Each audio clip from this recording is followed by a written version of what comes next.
এটা ছিল রোববার, তো ঘুম থেকে উঠেই ঘর পরিষ্কার দিয়ে শুরু হয়েছে। তো আমি ঘরটা সব পরিষ্কার করে নিচ্ছিলাম, কারণ আজ ছিল বরের ছুটি, তো সেরকম কোনো চাপ ছিল না। তো ঘরটা পরিষ্কার করে আমি নাইটিটা চেঞ্জ করে বাইরে চলে আসি। এসে ব্রাশ করছিলাম আর এদিকে সব কিছু দেখছিলাম। আর এদিকে দেখো বানিদি কাপড় চোপড় নাড়ছিল, ভিজা কাপড় চোপড়ের আগের দিনের। তো এখানে আমি মুখটাও ধুয়ে নিচ্ছিলাম, বাইরের কলে এসেছি। তো তারপর এই যে এখানে আমি কিছু সবজি নিয়ে বসে পড়ি। তো এই ছোট ছোট কচুগুলো আমার খেতে খুব ভালো লাগে, তোমরা কে কে ভালোবাসো জানিও।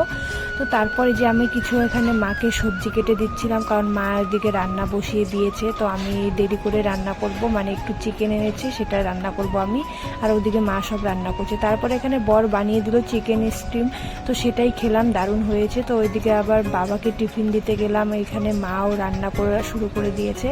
তো তারপর এর ফাঁকে আমি চলে গেছিলাম একটু ছাদে, আর প্রচণ্ড রোদ উঠেছিল। এই রোদ্রে আমার বর করছিল ছাদ বাগানে কাজ, তাই দেখতে গেছিলাম।